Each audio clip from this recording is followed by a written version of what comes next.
कि मोहन यादव को भाई लेकर आया जाए ताकि ओबीसी वोट बैंक को भी अपनी तरफ खींचा जाए, लेकिन जो उनके हाथ में कहीं उनके हाथ से वो ना खिसक जाए। शिवराज सिंह चौहान जिस मूड में लग रहे हैं वो वाकई ये बता रहा है कि वो खुश नहीं है, नाराज़ हैं, खफा हैं और आने वाले दिनों में वो और उनके बेटे जो कार्तिक चौहान है वो भी जिस तरह की बातें करते हुए दिखाई पड़ रहे हैं कि आने वाले दिनों में हो सकता है मोहन यादव के खिलाफ दोनों बाप बेटा उतर जाएं। बीजेपी ने चाल खेली कि यहाँ पर ओबीसी को ही उन्होंने जो है सीएम बना दिया और 3 राज्यों की उन्होंने राजनीति यहाँ पर साल दी। तो कहीं ना कहीं देखा जाए तो 2024 में बड़े सहायक यहाँ पर सीएम। समय के साथ साथ शिवराज सिंह चौहान को कोई जिम्मेदारी नहीं दी जाती है लोकसभा चुनावों में भी या फिर मध्य प्रदेश में भी, तो आने वाले समय में बहुत कुछ होता है, नजर जरूर आ सकता है।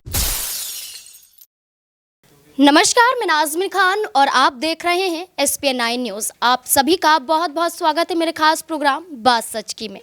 भारतीय जनता पार्टी ने तीनों ही राज्यों में नए चेहरों के रूप में मुख्यमंत्री का ऐलान तो कर दिया, लेकिन छत्तीसगढ़ और राजस्थान के अलावा मध्य प्रदेश की बात करें तो मध्य प्रदेश के मुख्यमंत्री तेज तर्रार नजर आ रहे हैं। मध्य प्रदेश के मुख्यमंत्री मोहन सिंह यादव इतने एक्टिव नजर आ रहे हैं कि मध्य प्रदेश से निकलकर अब वो बिहार भी पहुंचने वाले हैं।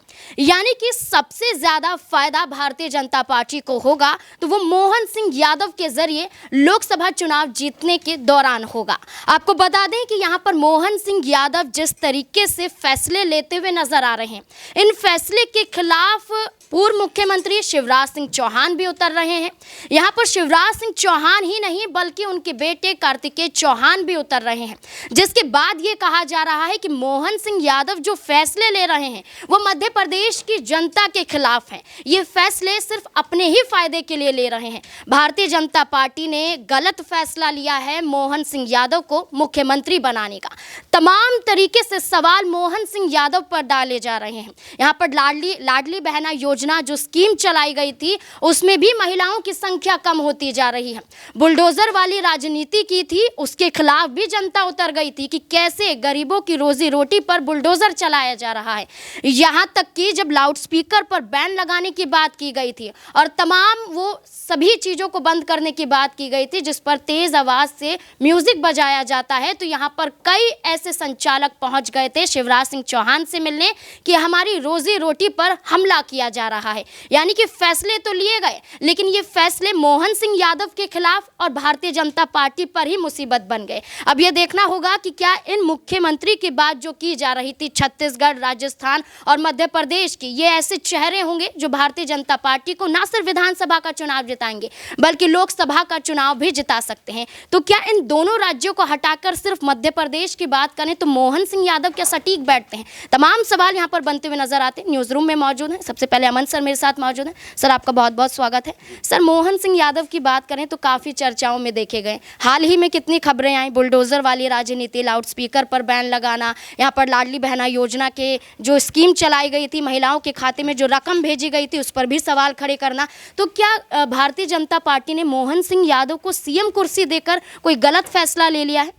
देखिए बिल्कुल, ये तो 2024 का चुनाव बताएगा कि कितना सही फैसला किया है, लेकिन बात सही है अपने आप में क्योंकि शिवराज सिंह चौहान ने अपना कह सकते हैं कि पूरा समर्पण कर दिया एक तरीके से चुनाव जिताने में और लगातार रैलियां की, लगातार तमाम विधानसभा सीटों पर 200 प्लस से भी उन्होंने कह सकते हैं कि रैलियां करके लोगों को बीजेपी के साथ जोड़े रखा और यही उनकी मेहनत थी कि बीजेपी ने 160 से भी ज़्यादा वहाँ पर आंकड़ा पार किया। तो ये कुल मिलाकर उनकी मेहनत का जो नतीजा था, ऐसे में उनको मुख्यमंत्री होना चाहिए था। इसको लेकर हर कोई कहता है, हर कोई मानता भी है, लेकिन जिस तरह से बीजेपी ने पूरे का पूरा ये प्रोपेगेंडा क्रिएट किया कि मोहन यादव को भाई लेकर आया जाए ताकि ओबीसी वोट बैंक को भी अपनी तरफ खींचा जाए, लेकिन जो उनके हाथ में कहीं उनके हाथ से वो ना खिसक जाए, क्योंकि शिवराज सिंह चौहान जिस मूड में लग रहे हैं वो वाकई ये बता रहा है कि वो खुश नहीं है, नाराज़ हैं, खफा हैं और आने वाले दिनों में वो और उनके बेटे जो कार्तिक चौहान है वो भी जिस तरह की बातें करते हुए दिखाई पड़ रहे हैं कि आने वाले दिनों में हो सकता है मोहन यादव के खिलाफ दोनों बाप बेटा उतर जाएं और 2024 में बीजेपी के लिए एक कह सकते हैं नुकसान की स्थिति बन जाए, क्योंकि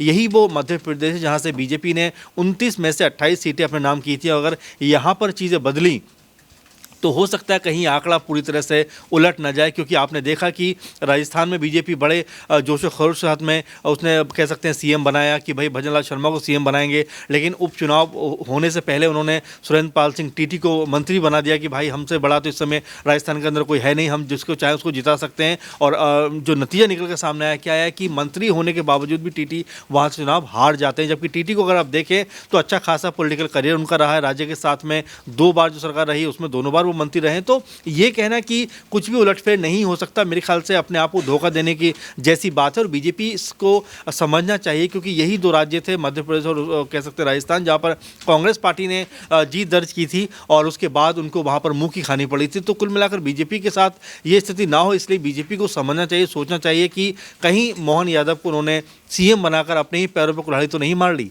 जी बिल्कुल, यहाँ पर मोहन सिंह यादव की बात करें तो 18 जनवरी को वो पटना भी जाने वाले हैं, जिसके खिलाफ तेजस्वी यादव ने कहा कि जिसको आना है वो आ सकता है, ज़रूर आए, लेकिन यहाँ पर जो ये सोच रहे हैं कि यादव समुदाय को साध लेंगे तो ऐसा होना नामुमकिन है। यानी कि वो ये कह रहे हैं कि बिहार आ सकते हैं, उनकी मर्जी है, लेकिन बिहार की जनता को वो गुमराह नहीं कर सकते, यानी कि उनकी ही पार्टी यहाँ पर दबदबा कायम रखेगी। तो ऐसे में दौलत मेरे साथ मौजूद है। दौलत, जिस तरीके से 18 जनवरी को पटना मोहन सिंह यादव जाने वाले हैं, तो क्या लगता है कि लोकसभा चुनाव से पहले यादव समुदाय को साध सकते हैं, क्योंकि वो खुद एक यादव समुदाय से आते हैं? तो अल्पसंख्यकों की बात करें और वैसे बिहार की बात करें तो वहां पर भी यादव समुदाय, उत्तर प्रदेश की बात करें तो वहां पर भी यही समुदाय, तो क्या साथ पाएंगे? बिल्कुल, यहाँ पर उनको लाया ही इसलिए गया है, और यहाँ पर एक पहली बार हमने देखा कि यादव सीएम बीजेपी की तरफ से हैं, और कहीं ना कहीं वोट बैंक की राजनीति यहाँ पर बीजेपी नहीं, यहाँ पर कांग्रेस भी करती है। यहाँ पर वो जातीय जनगणना की बात करते हैं, लेकिन इस तरफ उन्होंने ऐसा बीजेपी ने चाल खेली कि यहाँ पर ओबीसी को ही उन्होंने जो है सीएम बना दिया, और 3 राज्यों की उन्होंने राजनीति यहाँ पर साल दी। तो कहीं ना कहीं देखा जाए तो 2024 में बड़े सहायक यहाँ पर सीएम मोहन यादव भारतीय जनता पार्टी के लिए होंगे। मध्य प्रदेश में तो उन पर ही सवाल खड़े हो रहे हैं, तो बिहार में जाके कैसे नहीं होंगे? सवाल तो अगर नेता वहाँ है, अगर वो प्रेजेंट में है, तो सवाल तो शिवराज सिंह चौहान पे भी खड़े हुए थे, अब वो सीट पर नहीं है तब भी खड़े हो रहे हैं, तो सवाल तो यहाँ पर नेता पे खड़े होना वाजिब बनता है, वरना चर्चाओं में वो शायद नहीं रहेंगे, और लगातार इसी तरीके से सवाल खड़े होना उनके लिए भी और सभी के लिए कहीं ना कहीं महत्वपूर्ण हो जाता है कि सवाल खड़ा नहीं होगा तो चर्चाओं में नेता नहीं आएंगे। मोहन सिंह यादव की बात करें तो वाकई शिवराज सिंह चौहान ही नहीं बल्कि उनके बेटे यहाँ पर कार्तिकेय चौहान भी खिलाफ में उतरते हुए नजर आए। उनका भी यही कहना था कि उनके पिता यहाँ पर मुख्यमंत्री बनने चाहिए थे। इतना ही नहीं, कार्तिकेय ये भी कहते हुए नजर आए थे कि जो वादे किए हैं वो वादे पूरा करेंगे, लेकिन अगर भारतीय जनता पार्टी अगर उन वादों को पूरा नहीं करती है तो अपनी ही पार्टी के खिलाफ भी जाना पड़ जाएगा। यानी कि सीधे सीधे चुनौतियाँ वो भारतीय जनता पार्टी को देते हुए नजर आ रहे थे। मेरे साथ नेहा भी मौजूद है। नेहा, जिस तरीके से देखा जाए कि शिवराज सिंह चौहान और यहाँ पर कार्तिकेय की बात करें उनके बेटे की, तो वो अपनी ही पार्टी के खिलाफ बयानबाजी कर रहे हैं। किस्तों में शिवराज सिंह चौहान, तो वहीं यहाँ पर उनके बेटे चुनावी मैदान में देखा जाए तो उतर भी रहे हैं और भारतीय जनता पार्टी के खिलाफ उतर रहे हैं। तो क्या माना जाए कि क्या ये समय आ गया है कि वह भारतीय जनता पार्टी से अलग हो सकते हैं कार्तिकेय, क्योंकि अब राजनीति में कदम रखते हुए नजर आ रहे हैं? देखिए, फिलहाल के बारे में अगर मैं बात करूं तो फिलहाल ऐसा कुछ होता नहीं नजर आ रहा, लेकिन भविष्य के बारे में कुछ नहीं कहा जा सकता, क्योंकि इस राजनीति में रातों रात यहाँ पर तख्ता पलट हो जाता है, रातों रात सत्ता बदल जाती है। और अभी अभी तो यहाँ पर कार्तिकेय सिंह चौहान राजनीति में उतरे हैं, अभी उनके बयान जिस तरीके से यहाँ देखने को मिले हैं।